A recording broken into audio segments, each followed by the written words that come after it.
So John, thank you very much for making time to share your insights into the future of leadership.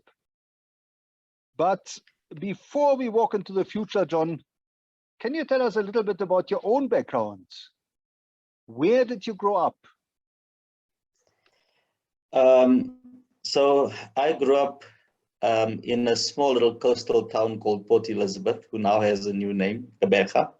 Right. And I grew up there, but I always had my feet planted in Johannesburg. My mother used to stay in Alexandra Township until they removed all the colored people from there and relocated them into locations. So I grew up in PE. And when I looked at, in terms of my growth there, I think it set the baseline of where I am and what I wanted to be and do in life. Right. And John, what was your dream career when you started? Well, that's a trick question, Dr. Nick. I thought about that question. And I realized, in fact, as you go through different phases of your life, you have different dreams.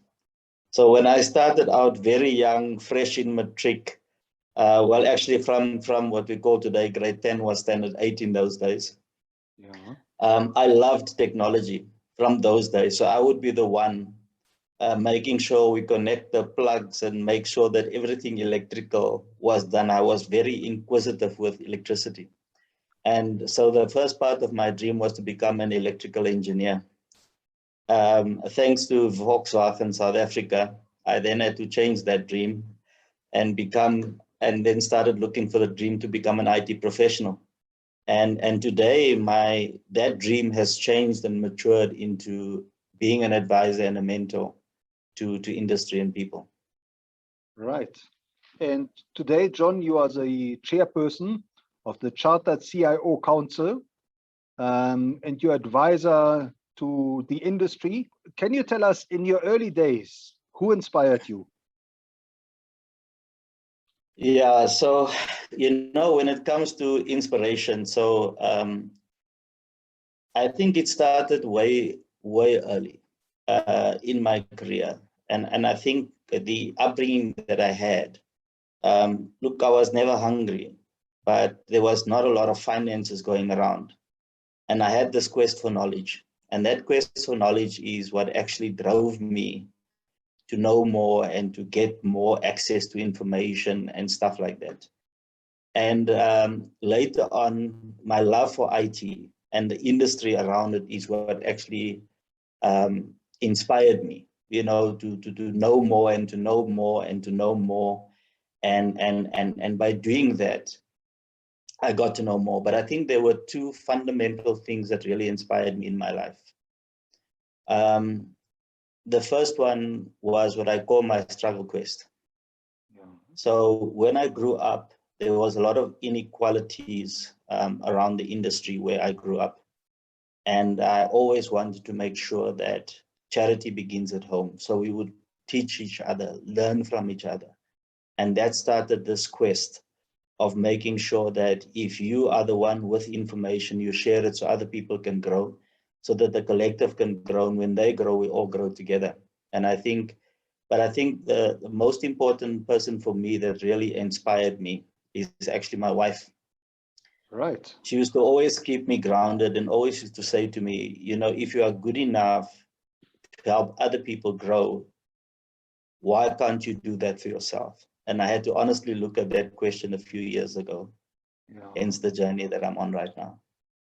And John, looking back over your career, I know there have been many turning points, but what was maybe the one or two major turning points? Well, I think the biggest one for me is Volkswagen South Africa. Like I said to you, I was into wires, I was into electricity, I was into technology from that perspective. And I got an apprenticeship as an electrical engineer to become an appy with a blue overall, safety boots and the works. And they incorrectly scheduled me for tool making. Now, if you know a left-handed guy that works with economic developed tools for right-handed people, you can imagine I could never get anything straight or filed or drilled or anything else like that properly like I should be. And that mistake at VW opened me up to their IT division, opened me up to an assessment at IBM that started my ICT career. So I think the second one for me was my deployment at Datavia. We're under Yoko Winterbach and Nobusi Shikwani. We actually then drove something called business transformation of Datavia. And that was prior to its journey of becoming Aravia.com. Right. And I think that experience transformed the way I looked at everything. And that became one of the turning points. And like I mentioned to you earlier, in terms of the wife that said, you know, if you're good enough to make others successful, why can't you also take your own advice and become successful? And I think when I started acknowledging that reality, I started only started thinking of developing myself as an individual instead of throwing all my effort into developing others without developing myself as well. Right. And John, what would you say is driving you today? I think my love for the industry. So I think the transformation of the industry, the people, the partnerships that we have, and the professionalization of ICT is what ultimately led to the establishment of the Chartered CIO Council. And seeing now through that vehicle, we're going to really drive that kind of transformation in the industry. The second one for me is because IT has always been sort of center in whatever we did. And when we look at the environment today, it's becoming more prevalent. So when we look back in the early 70s, IT became an accounting tool. It was something that the CFO would use to crunch numbers very quickly to know how many invoices he has and how many of this he has. But today, ICT is about driving business transformation. It is about driving service transformation. It's about doing economic transformations, smart transformation, and even transforming citizens.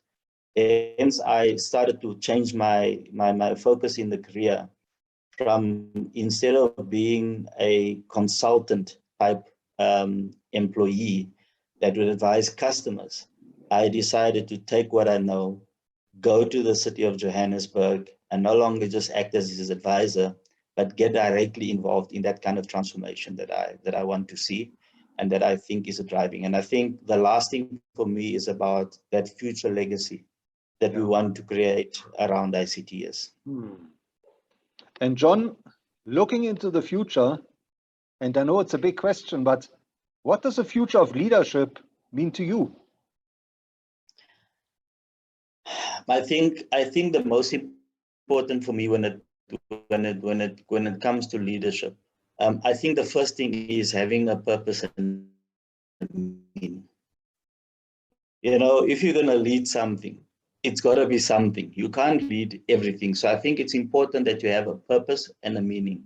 The second thing is that leadership has to constantly drive the new talent landscape.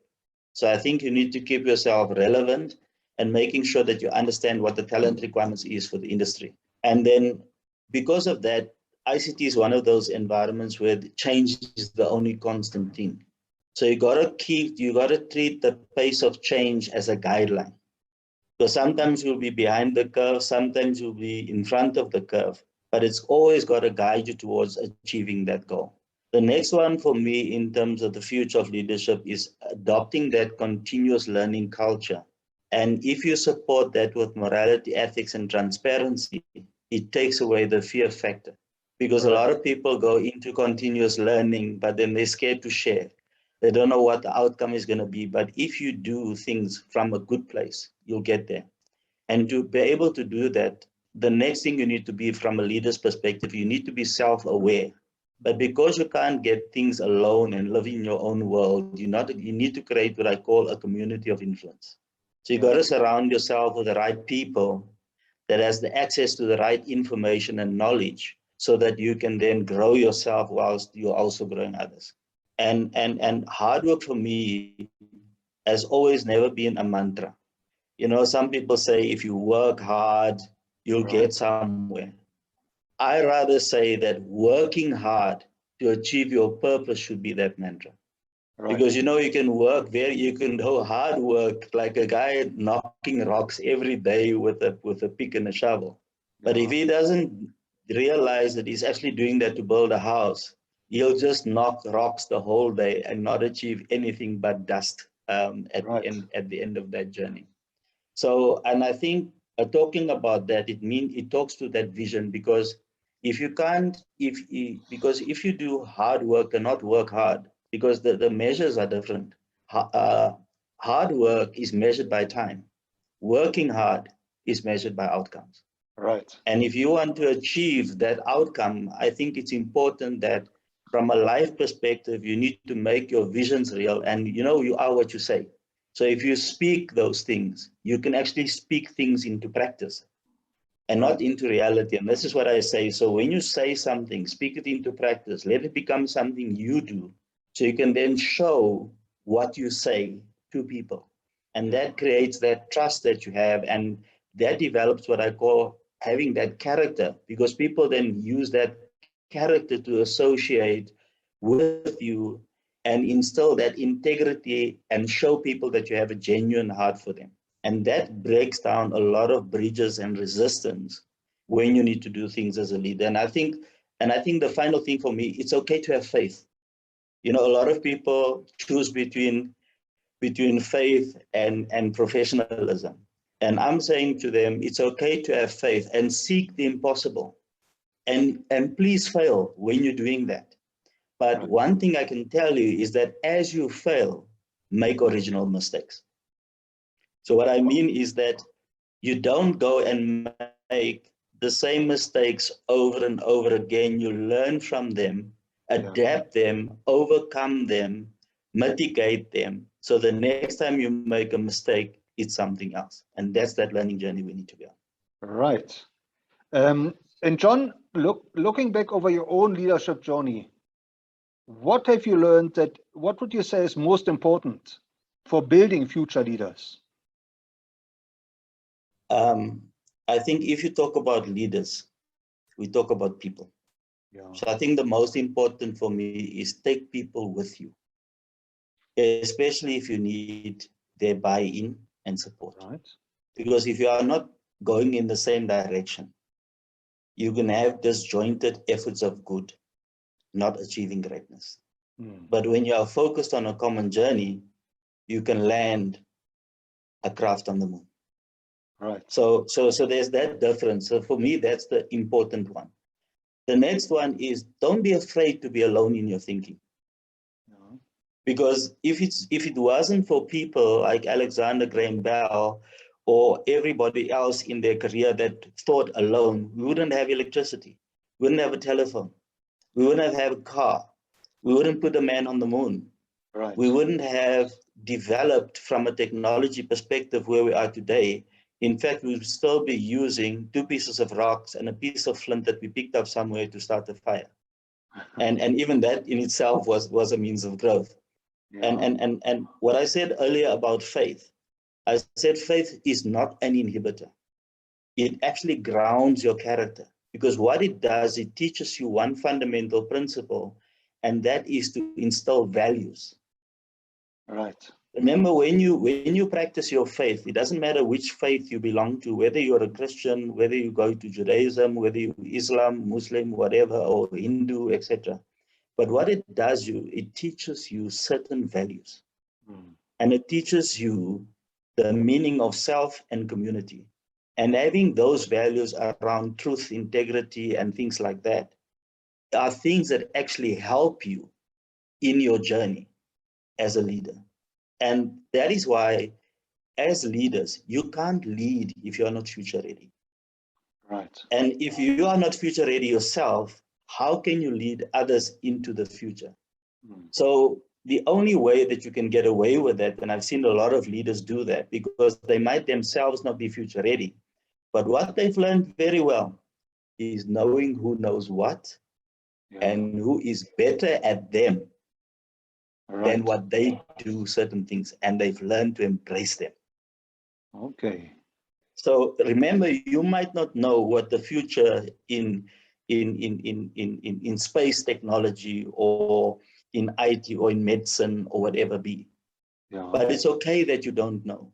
But if you know who is and you embrace them, you immediately become empowered through their knowledge and their experience and their world in the space that you know nothing about. And I think as a leader, you need to have that principle. So, and if you do that, you'll adopt the next one, which says that the only constant thing in life is change. Now, knowledge in itself, a lot of people will tell you that knowledge is power. But knowledge only becomes power if you seek it like you seek oxygen, like you breathe every day. Right.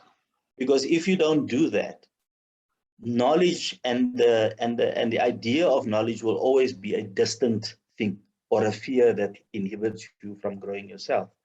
And having the lack of resources should not be an inhibitor for you as a leader. In fact, you should take it as an opportunity to breed innovation. And I'll give you a typical example. So when I started out after matric, I had to make a choice to go and work or to go and study. Yes, I got a bursary and everything, but I had to make a family choice and I decided to go and work. And what I then did was I went to libraries and everywhere I could get information just to learn things that my friends were learning at university at the time. So I took the lack of resources and used it as a means of being the father of innovation in my life. But that can only happen if you are diverse enough on who shapes your mind. Right. Because if you're only going to listen, to one thing, you're going to limit yourself. If you don't have that diversity, you're going to have only a single view of how you see things. And when you do that, learning never stops in leadership. And when you are true to yourself, only then can you admit your weaknesses and your strengths, and you can actually do something about it. Because if you are not, you're going to live in this fantasy world that everything is right and I'm on top of the world and there's no one better than me and I'm the cutest guy in South Africa at the moment. But I think what is important, and this is what I've learned on my journey, and it's one of the big mistakes I made early on and tried to correct later on, is taking your family with you on that journey. Because sometimes you'll find that while you are on your quest, your family is suffering. Right. And if you don't take them with you on the journey, you might not get the time or the opportunities to pursue the things that you want to pursue without their support. Because when you are out there working and trying to achieve, they're keeping the fires burning at home. They're keeping life real for you so you can have a platform from which to jump. So those are my, from a journey perspective, I believe that is important for leaders. Now, John, these are challenging times. And what is your advice for future leaders in terms of challenges? What are some of the challenges they should expect to encounter in their own career? I think the first one is confidence. So I think they need to be confident. They need to learn to trust themselves. Because unless they trust or believe in themselves, no one else is going to trust them. Right. So that's very important. I think the second one is you need to be open. And I mean, if you look at what industry will tell you, they'll tell you the same things. You can read any book out there and they'll tell you the next things. They'll say to you, be confident, be open to feedback from people, be open to challenges, master the skills of how you manage your time, learn to work as a team player. And those things are nice. But what I've learned from my own personal experience, I have my own take on those things. So the first one is for me is acknowledge and overcome the fear of failure. Because if you are not scared to fail, you'll get to experiment. You'll get to try new things. And as a leader, it's about continual growth. The other one challenge that I think is people are scared these days to take a stand. You can't stand for everything. Stand for something and let that something become your unique identifier in the industry as a leader. People must know when we go to this guy, he'll tell me the truth. When I go to that guy, there's no one better than him that understands how technology fits together. When I go to this person, there's no one better than him, because what they've done is they've learned to take a stand of what they do and what they know. Trusting others with their ambition, I think, is the next big challenge. So you'll find people are scared to share. And they don't want to trust others because, hey, now he's going to do what I wanted to do, or he's going to get the job that I was after. You know, there's those fears. So you need to trust others with your ambitions. The other challenge is around finding the right partner, mentor, or alliances. And those are the challenges, and those are the things where people go to the wrong mentors, the wrong alliances, form the wrong alliances early on in their career. And those are some of the challenges that they then have to overcome to grow further in life. Finding a balance between your family and your career, and what I call your growth pains paralysis. They are so scared of suffering during that growth that they actually paralyze themselves. Right. And in the same thing, and in the same way, they then become what they fear the most. And that is by having the challenge of sharing their knowledge. Because they don't understand at that in time that sharing the knowledge is not a challenge. It's actually an opportunity for you to give you power. Because once you give something off, you can make space for something else. It's like a glass that's full of water. If you don't throw half the water out and throw syrup in, you're not going to experience the sweetness, the taste of syrup. Right. And having a drink that you can have. So I think those are the challenges that future leaders are likely to encounter. And John, if you were to design a curriculum for future leaders, what are some of the new skills you would want to factor in? So, so Dr. Nick, I'm not going to bore you with what everybody tells you about technological intelligence, emotional intelligence, cultural intelligence, about collaborating with people, be adaptive and novel, have active agility, and you know, all these things like that. Sure. But what I'm going to tell you though is that if I need to develop skills of future leaders, the first one is have knowledge intelligence, is understand what to get where, how to get it, how to grow it, and how to apply it. And that's why I call it is knowledge intelligence. The second one is empowerment knowledge enables you. So if you go after knowledge, if you don't go after knowledge that will empower you, you are just having knowledge for the sake of knowledge. So I think that is the next skill. The skill after that is, I always say, if I need to teach someone something, I will say to them from an attitudinal perspective, there is no perfect solution. There's only a perfect solution for now. Right. Remember, every time we craft something based on what we know right now and what our understanding is of the environment. So if I have to teach a skill to someone, I'll teach them that skill of how to do solutioning that is perfect for now. Right. Because if they can understand that, it's always informed by new variations and new things that are happening in the world around them. And the second thing is how to manage the balance between vision and practicality in delivery. So you'll find that when you go to varsity and all these things, they're very good at telling us how to create a vision, how to get a mission statement. But if we don't teach them the skill of taking the vision and balancing that with the practicality in delivery, it just remains a pipe dream. And I think that is a skill that we need to develop. The next one is around the quest for knowledge. So you never stop asking stupid questions because there isn't. Right. If you understand what I'm saying. So if you don't go on that understanding, you're never going to grow because you're never going to ask questions. You're too worried and concerned that what people think. So what we do from a skill perspective is teach them how to ask these stupid questions. Right. And how to ask it in the right way so that you can get the answers you want to do something with. The next skill is about understanding the difference between the practice of our industry versus the culture of the people who live in it. So whilst ETL and COVID and SOX and all these other frameworks will tell us rigorously how to do things, but if we don't understand the culture of the people that we work with within which to operate, you're never going to get the board chairman to give you the budget. You're never going to get the CEO to adopt your strategy. You're never going to get the CFO to make sure that you get the spending. And John, as a mentor to future leaders, can you maybe share a success story or two where you mentored an upcoming leader and that person took your advice to heart?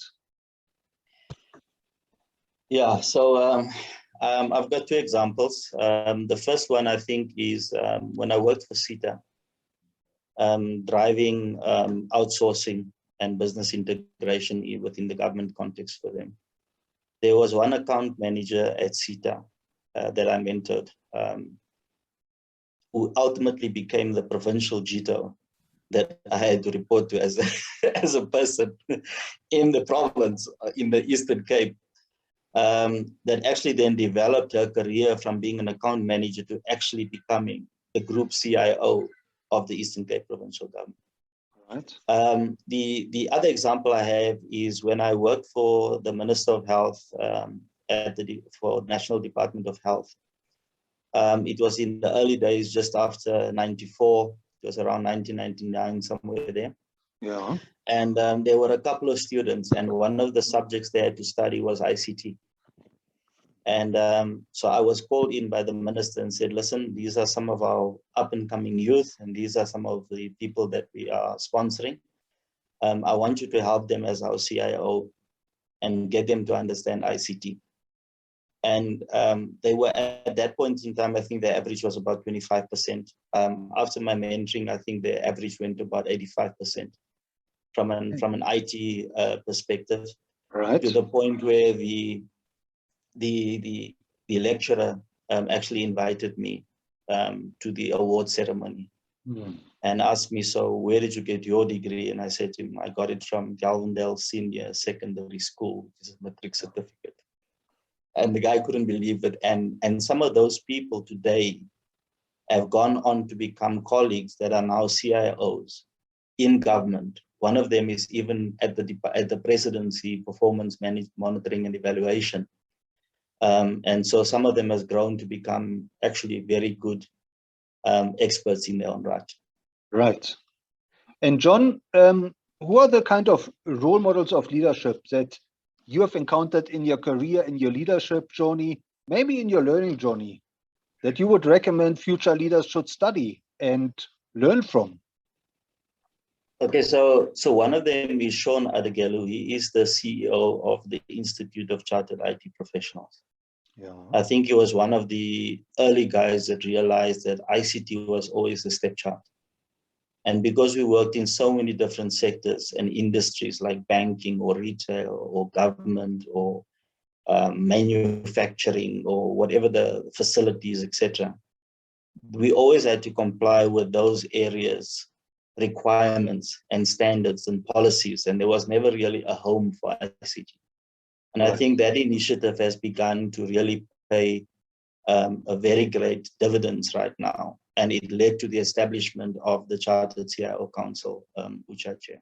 Yeah. I think the second person for me is a guy by the name of Hugo Winterbach.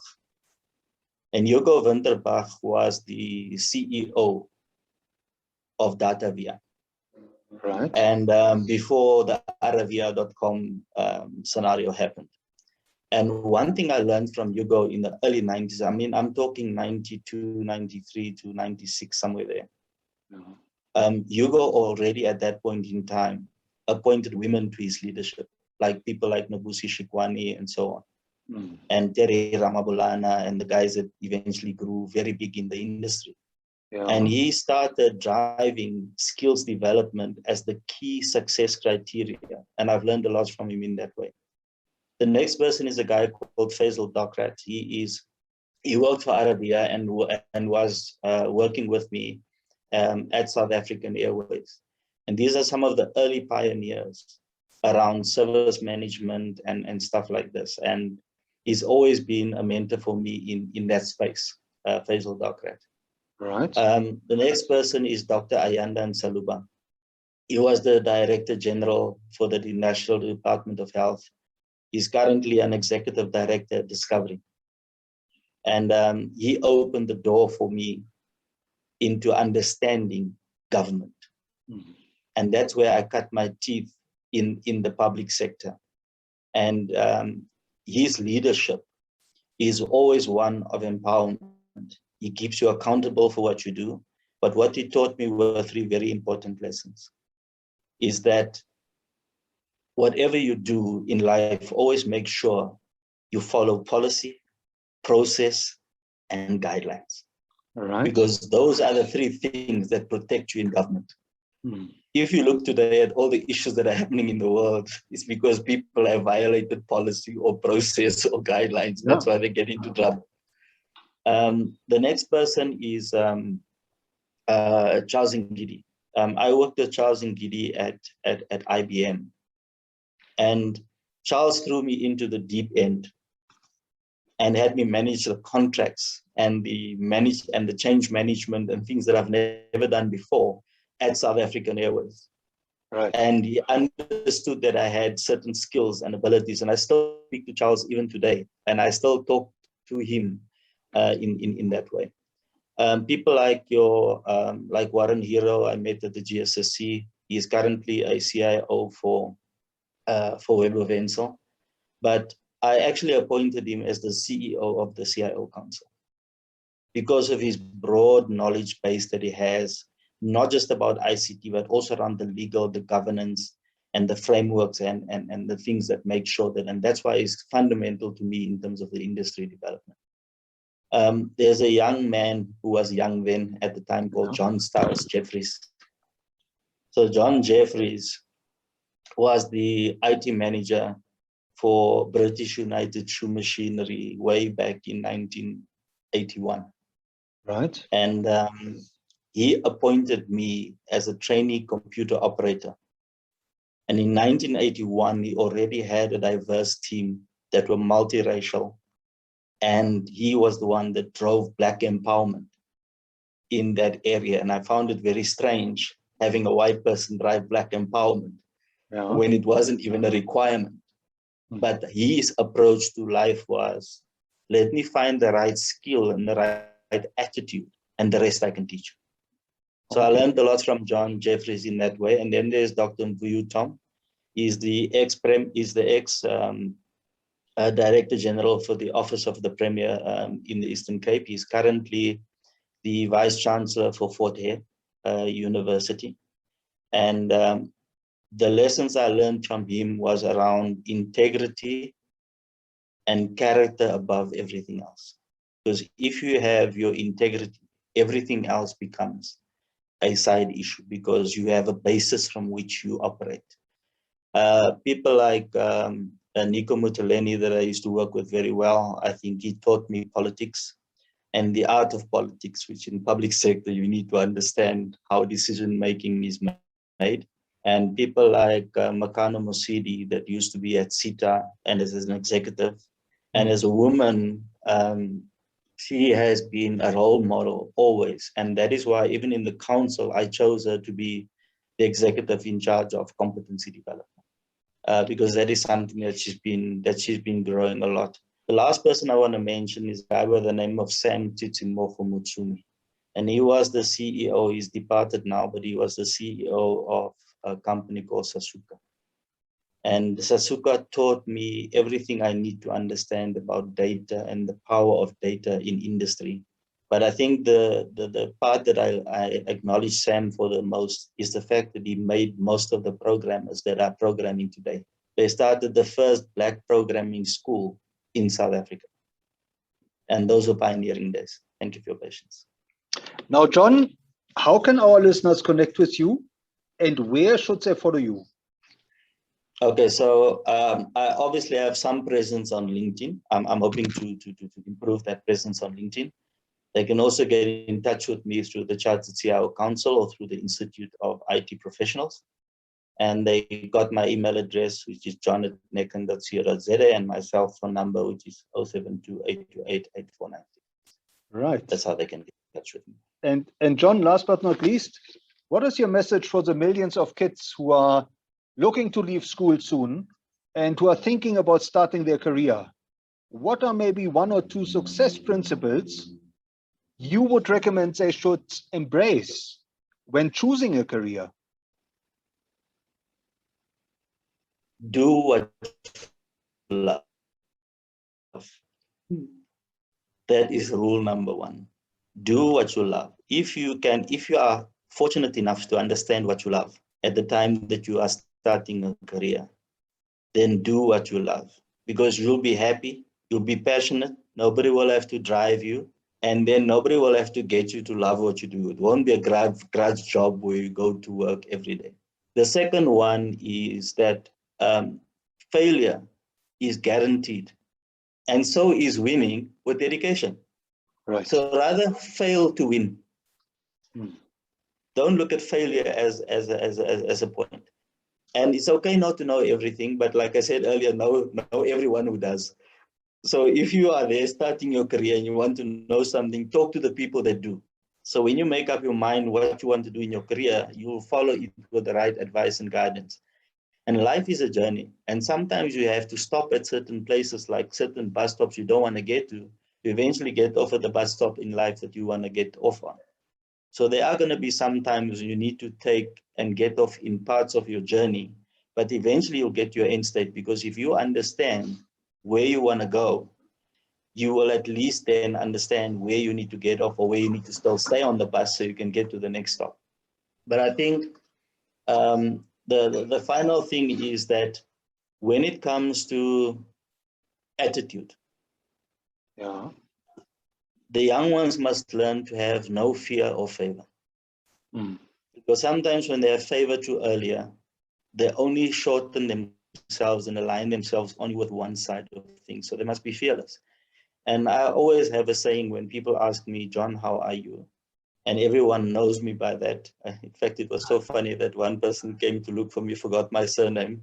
I gave my name, couldn't get to my surname because there were many Johns in the building. And eventually they said, no, man, sweet like a lemon. And they're like, oh, that guy, no, we know who he is. So life is always going to have that balance of sweet and lemon. But what you do with it, if you add the brown sugar, which is the effort, the determination, the quest for knowledge, you get to have lemonade at the end. Well, John, thank you so much for sharing your insights and your wisdom into the future of leadership and reminding us that we should adopt this attitude of no fear and no favor. Yeah. Thank you very much, Dr. Nick.